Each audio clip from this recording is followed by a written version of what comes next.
here's the first thing you got to know. Your hormone symphony is changing, and it changes a little bit from day to day and time to time, but it is definitely not the same hormone symphony that you had at 20 and 30. Progesterone is the first one to decline.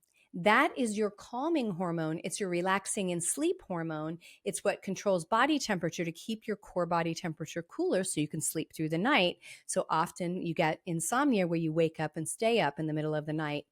And progesterone, as it declines, we're more likely to feel anxiety, ruminating thoughts, agitation. And so when your progesterone starts to decline, it also throws off cortisol because cortisol's job is to also balance with progesterone.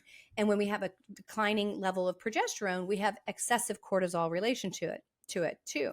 The other thing that can happen is if you're under a lot of psychological stress, cortisol is actually downstream from progesterone. So it is actually made from the metabolism of progesterone. And your body will do a thing called the cortisol or progesterone steal.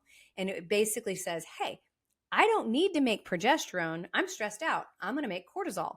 And what that does is it disrupts your sleep, disrupts your moods, and makes your body more likely to store fat at the same time. Now, number two, your metabolic engine is shrinking. You're losing about 3 to 8% of your muscle mass per decade, right? So for every muscle we lose, we use metabolic fire. Every pound of muscle will burn an extra 100 to 150 calories per day. So if I lose 3 to 8% of my muscle mass for each decade, I'm losing muscle mass, which means I'm not as metabolically sound. And this accelerates dramatically after 40 with the loss of estrogen. So muscles aren't just about strength, it's about glucose utilization, your blood sugar. And so if you don't have a really strong metabolic furnace and you don't have good muscle mass, you will be less capable of burning sugar from your bloodstream.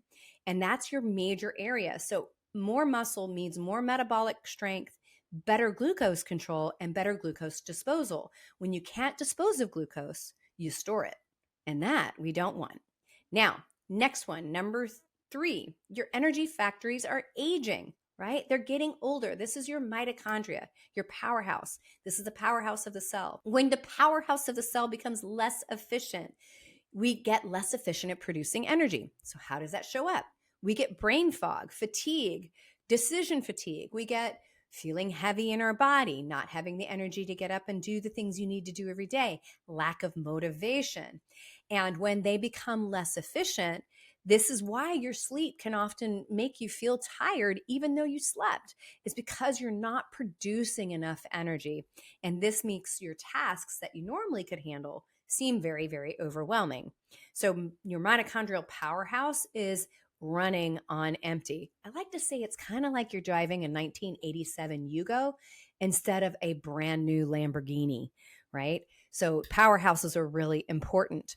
Now, the other thing that we see all the time, this is a biggie in every woman, but I'd say it's worse in this time period of life because we often have children that are grown or almost grown, empty nesting. We often are taking care of family members and other things, and we might be at the pinnacle of our career and other more stressful time periods. And your stress response in this time period is often stuck in overdrive. So everything that we do, all the caregiving, everything on our plate adds to cortisol levels and adrenal output that is chronically elevated. When we have chronically elevated cortisol, our sleep is unrestorative. Our blood sugar control becomes less controlled and we become more insulin resistant. We lose muscle mass. We actively break down muscle and it promotes fat storage, particularly around the midsection, which we don't want.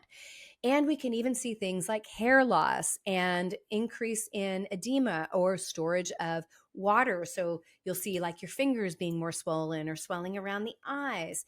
And all of that excess stress leaves us feeling wired and tired, and it actively causes the breakdown of muscle and the storage of fat. So every hormone in your body gets an impact when cortisol has been elevated for a long time.